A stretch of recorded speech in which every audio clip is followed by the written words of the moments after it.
Talk 1000, you already know what to do. Welcome back, ladies and gentlemen. Please subscribe to the channel. Let's get it. Cut the music. Let's jump right into it. Deontay Wilder, my favorite fighter, and my favorite heavyweight. In my opinion, the best heavyweight in boxing, in professional boxing right now.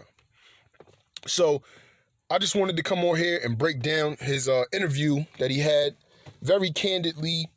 He had a very candid interview with Brian Custer. Check it out. I might link it in the description below. I don't know.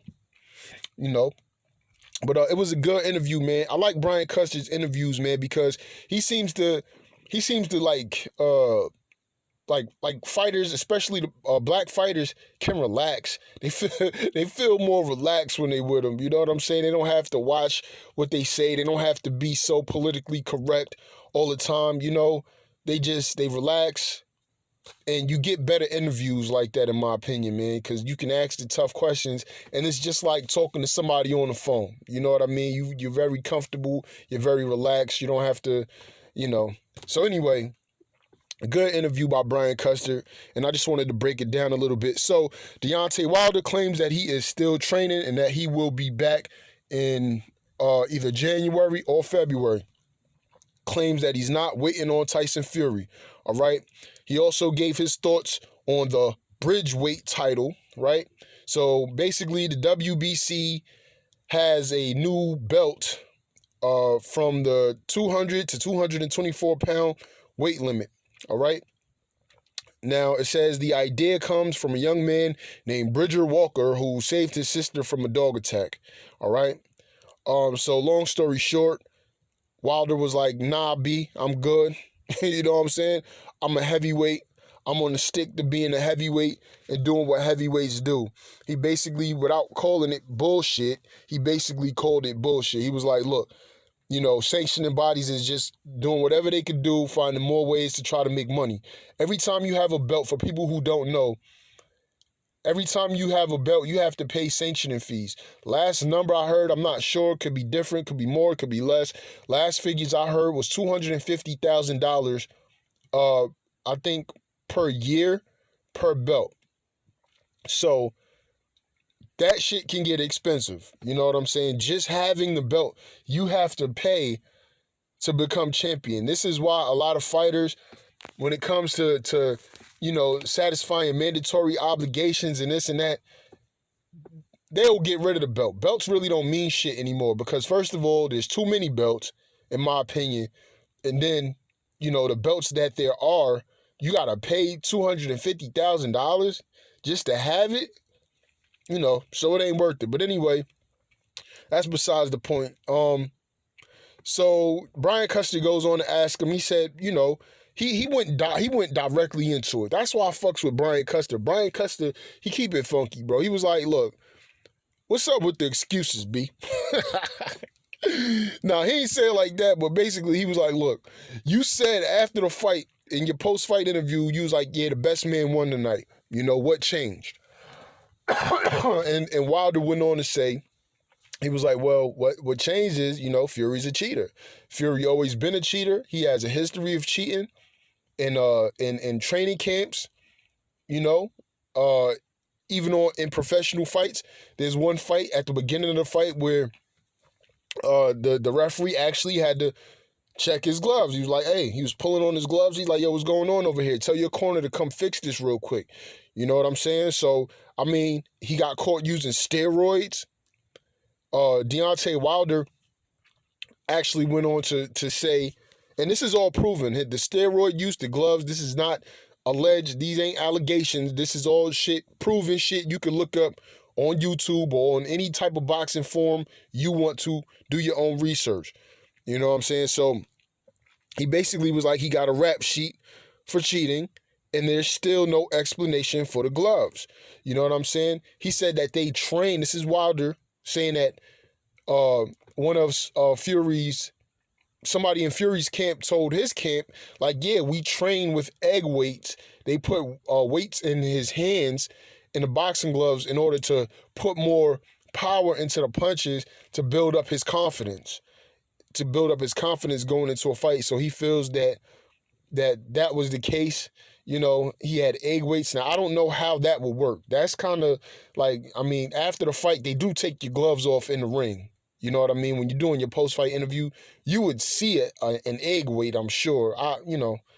So that one is kind of a little bit shaky for me. But, you know, so he asked him, was there going to be any legal action? And, you know, Deontay Wilder was like, basically, yeah, he got proof. He has proof if they wanted to take legal action, because Tyson Fury is claiming that he's going to sue Wilder for defamation, or that he wanted to sue. But he was like, let's bring it, because I got all the proof I need, you know? So it's getting a little bit messy with the whole legal thing, man. But anyway, so also he goes on to say that as far as excuses, the costume wasn't a big deal. He said, yeah, the costume was heavy, but that wasn't the reason why he was feeling crazy. He said when he took off the costume in the ring, he was feeling messed up when he took the costume off already, you know? So that was leading into the allegations of Mark Breland, his former trainer, spiking his water, which we'll get into that later on, right?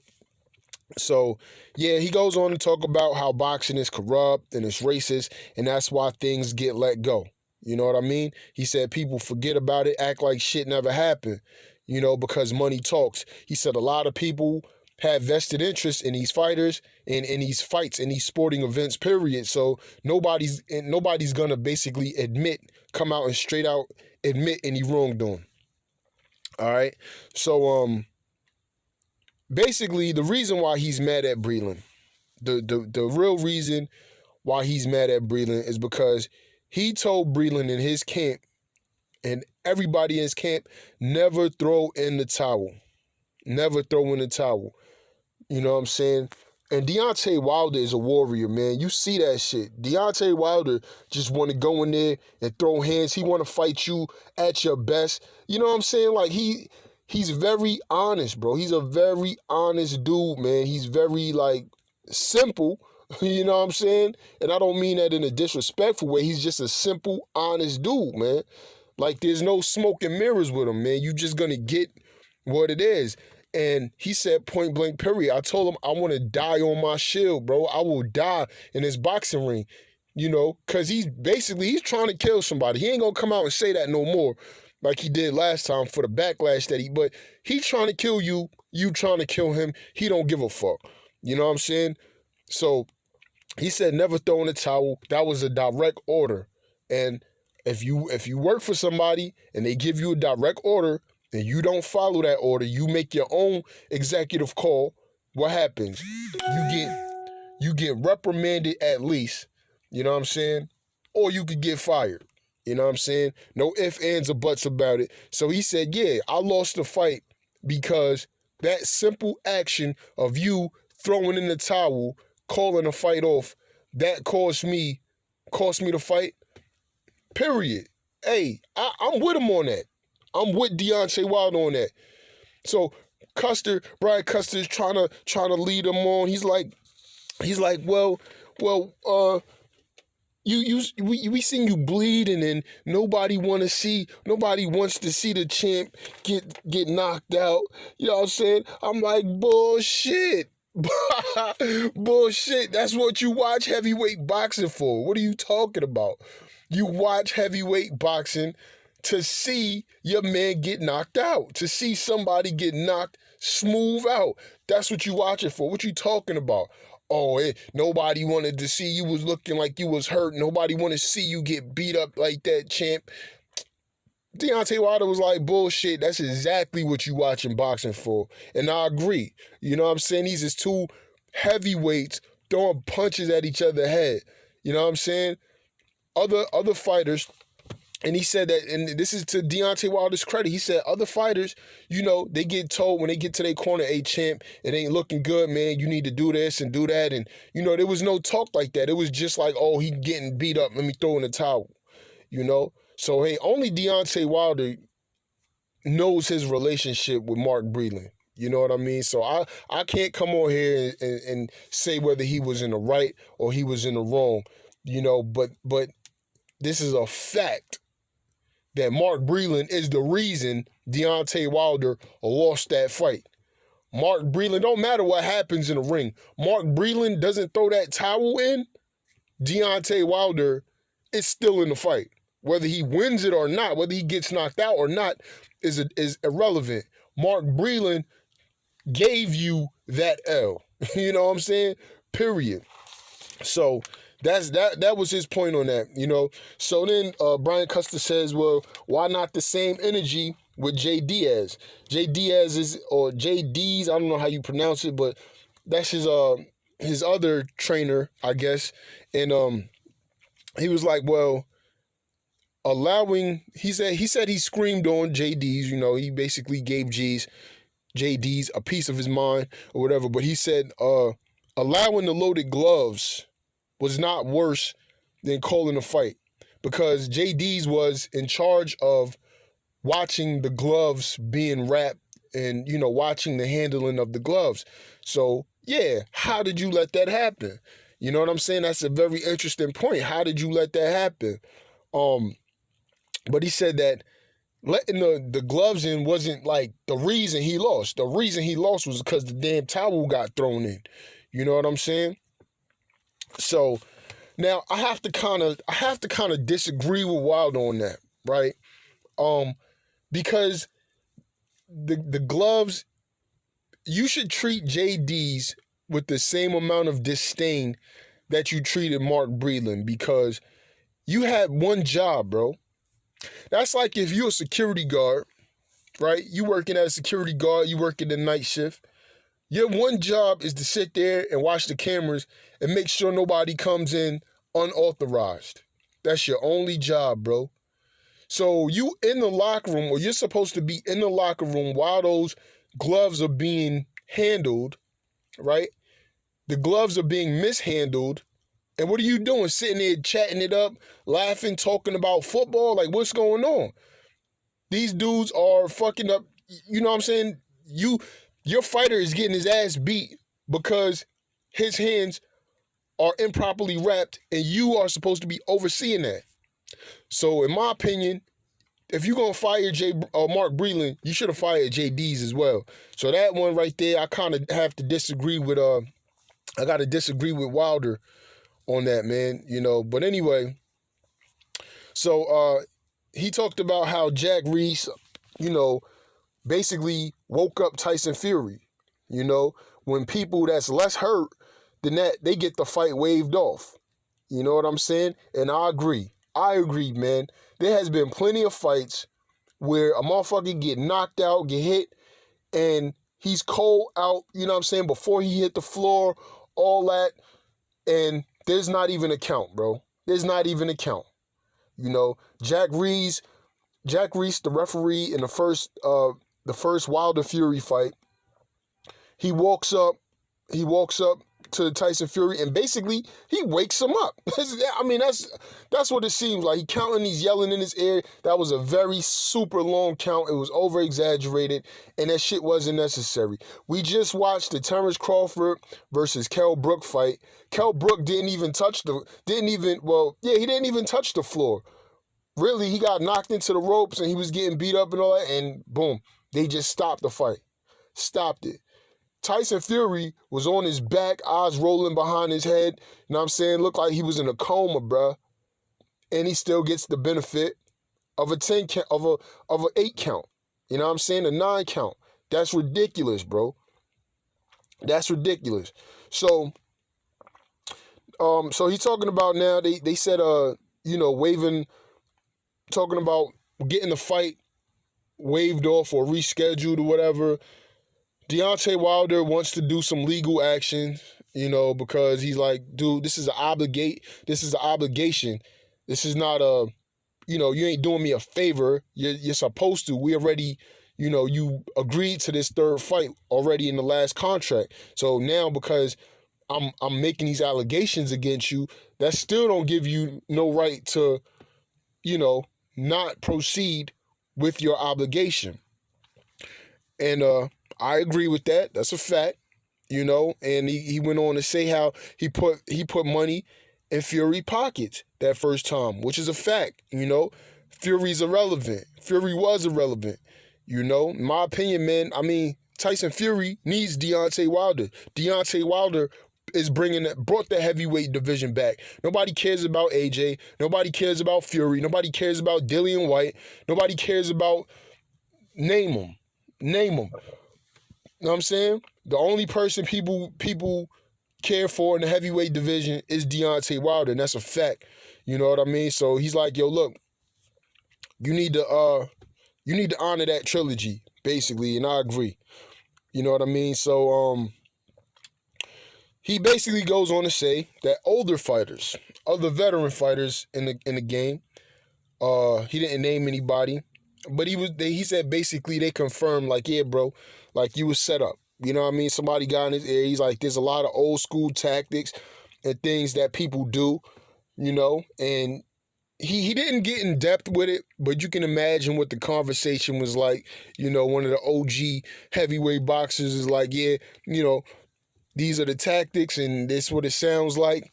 Yeah, you was set up, you know, so that's why he kind of believes it in his heart, you know. And he said guys who cheat in boxing get second chances, but felons, you know, can't get a job. Like, basically, if you commit a felony, you go to try to get a job, you can't get hired because you have a felony. But Tyson Fury, you know, gets caught using steroids, gets caught having tempered gloves, he gets to get back in the ring. You know, he was just elaborating on the corruption aspect of boxing, which I agree with. I definitely agree with that. So back to the fight, you know, Brian Custer asks, he's like, yo, look, he said, was you surprised at all by Fury's game plan? You know, he's like, was you surprised at all by the game plan? Did the game plan catch you off guard? You expected him to box and he just came out savagely, and he was like, nah. He was like, the whole time he was fighting, he ain't worried about that. He always gets beat up. You know, he always gets outpointed, outboxed. That's nothing to him. He's like, he was like, but there's always a point where he just figures out how to land that punch. But he said he couldn't even concentrate. He was so worried about why he was feeling the way he was feeling. He said he wasn't worried about what Fury was doing. He was worried about why he was feeling weird, you know, talking about Mark Breland allegedly, possibly spiking his drink with some kind of substance, you know. And he went on to talk about Luis Ortiz, talking about how Luis Ortiz still can't get a fight. You know, nobody wants to fight Luis Ortiz, but he did it twice. You know what I mean? And this is why I love that man, Deontay Wilder, man. Deontay Wilder is real. He's true. He's to the heart, man. He's to the heart. And that's a fact. Luis Ortiz, they going to freeze him out. He said they going to wait till my man is 45, 50 years old to give him a fight, man. You know? And Deontay Wilder, man, he never ducked anybody. He never ran from anybody. He knocks out everybody. He has the highest knockout ratio. You know what I'm saying? The most title defenses. Bro, Deontay Wilder's a beast, man. You know, and everything he said was right. You know, so, and the rest of it was just, one last crazy part that I almost forgot to mention. The crazy part was when Brian Custer asked him about Floyd Mayweather training him, or any of these other, you know, like Derek James or George Foreman reached out. And he basically was like, nah. He was like, yeah, Floyd asked, but I think Floyd is doing it for Floyd. You know, Floyd don't have my best interest in mind. He was like, Floyd is just trying to get money and attention by doing that. And he don't really think he likes me. He was like, I really don't think Floyd likes me. How you want to train me and in every fight you bet against me? That's 100 right there. That's 100. So shout out to Deontay Wilder for not falling for the okie doke, not being a sucker, you know what I'm saying? And just sticking to his guns, man. Like, This is why I fucks with Deontay Wilder, man, is because the dude gonna keep it 100 with you. You know, people like to get on him, and they talk about how he's not articulate, he's illiterate, you know, the way he talks. You know, he's from the country, so they think he's slow, you know, but the dude, he's a very smart dude, and he's a very deep dude, man. You know, he may not be able to articulate himself, but what you're gonna get is genuine from him all the time. And it's honesty, and it's heartfelt, man. What more you want from a dude, man? What more do you want from a fighter or from a heavyweight champion, man?